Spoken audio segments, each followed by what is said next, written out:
how the boys, after 2 losses, were not an ideal start to the season, I guess? Yeah, no, it's definitely not ideal, but our heads up. We felt we played 2 pretty good sides in pretty good form, so we feel we've got a long way to go, obviously. Hopefully get a couple of players back next couple of weeks. But yeah, obviously we're a fair way away from where we want to be at the moment, and hopefully this week can be a step in the right direction. Does it give you a fair indication of where the strength in competition lies, considering you played Fremantle, going quite well, and Hawthorn are probably the premiership favourites as well?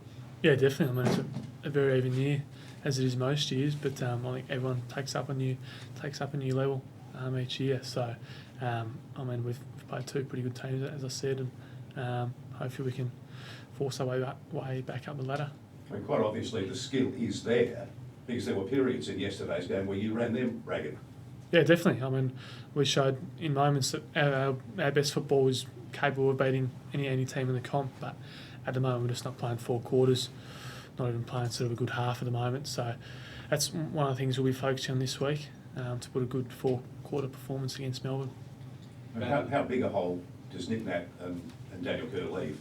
Oh, I mean, they're two star players of the competition. Obviously, we'd love to have them in our team, but we've got certainly some great other midfielders and ruckmen that are capable of holding their own and doing a very good job.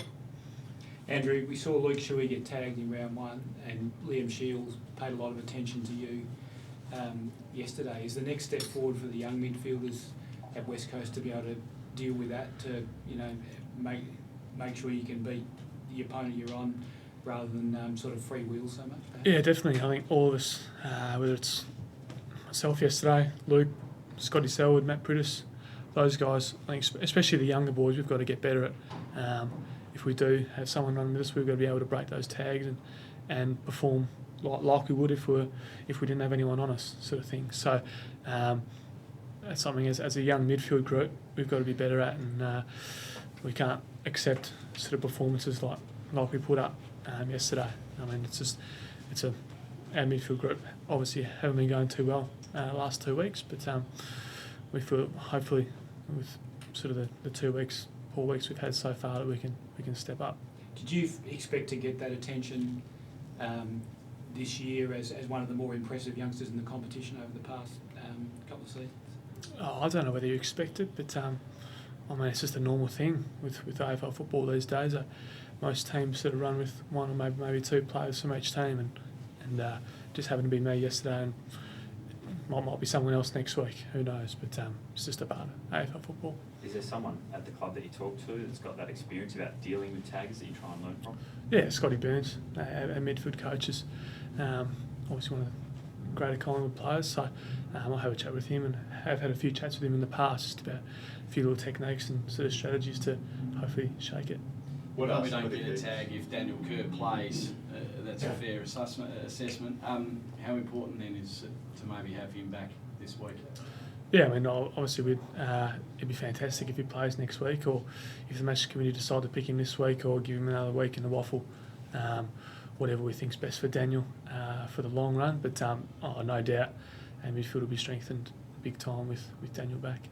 Did you cop a bit of a physical battering? Obviously your face did a bit. Do you feel like that? A little bit, yeah. I mean, it's AFL football. They have to do what they want, but copped a few bumps and all that. But I mean, nothing untoward at all. You're a pretty smart player. What did you learn from that game? You reflected on it yet and learned any lessons? Oh, just a very good team defensively. I think Hawthorn. I think if they saw one person out in space, another one was covering that next person in the chain. So I think that was the main thing I took out of yesterday's game. It's probably something that we're not performing too well at the moment. How do you reckon you'd address the inside 50s, Andrew? They've gone badly against you 2 weeks in a row now.